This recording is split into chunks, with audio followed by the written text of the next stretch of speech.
राजकीय, सामाजिक, सांस्कृतिक, क्रीडा, शैक्षणिक, साहित्यिक, आर्थिक, कला आणि कृषी अशा विविध क्षेत्रांतील प्रत्येक घडामोडींसाठी आजच आमच्या चॅनलला सबस्क्राईब, लाईक आणि फॉलो करा आणि आमच्या कोकण दर्शन डिजिटल मीडिया सोबत अपडेटेड. वेंगुर्ला एसटी आगारात एका वाहतूक नियंत्रकाला मारहाण केल्याच्या प्रकरणी एसटी महामंडळाच्या विभागीय कार्यालयाने कठोर कारवाई केली आहे. या प्रकरणी शिस्तभंगाचा ठपका ठेवत एकूण 11 कर्मचाऱ्यांना निलंबित करण्यात आले आहे. या कर्मचाऱ्यांमध्ये वेंगुर्ला आगारातील 10 आणि कुडाळ आगारातील एका कर्मचाऱ्याचा समावेश आहे.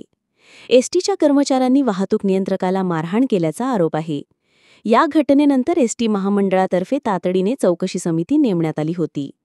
चौकशीत कर्मचाऱ्यांचे गैरवर्तन आणि मारहाणीची बाब समोर आल्यानंतर विभागीय कार्यालयाने हे निलंबनाचे पाऊल उचलले आहे.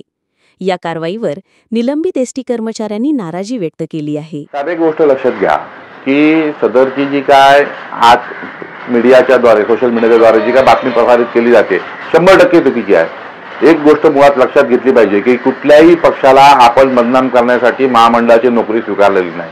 दुसरी गोष्ट, जी सत्य वस्तुस्थिती आहे ती आपण 100% सांगितली पाहिजे. त्याच्यासाठी कोणालाही घाबरण्याची परिस्थिती आजपर्यंत या भाजप महायुतीच्या सरकारमध्ये अजिबात नाहीये. दुसरी गोष्ट की जर संदर्भित आगार व्यवस्थापक चुकीच्या पद्धतीने कामकाज करत असतील आणि त्यांच्या कामकाजाचा जो काय लेखाजोखा होता तो आदल्या दिवशी सेवाशक्ती संघर्षाचे जिल्हाध्यक्ष संदेशजी गोट्या सावंत साहेबांनी आदल्या दिवशी एक्सपोज केला होता आणि त्या दृष्टिकोनातून संदर्भित पदाधिकाऱ्यांवर पूर्ववैमनस्यातून पूर्वग्रह दूषित ठेवून त्यांच्यावर आजची जी काय झालेली कारवाई आहे ती 100% त्यातूनच झालेली आहे. आणि संदर्भित आरोपपत्रामध्ये संदेशजी गोट्या साहेबांना त्यांनी टार्गेट केलेलं आहे.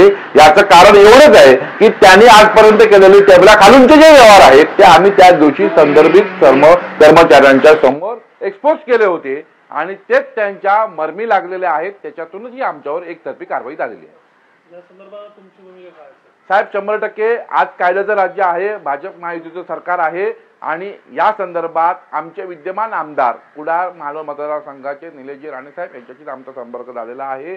पालकमंत्री जिल्ह्याचे नितेशजी राणेसाहेब यांच्याशी संपर्क झालेला आहे.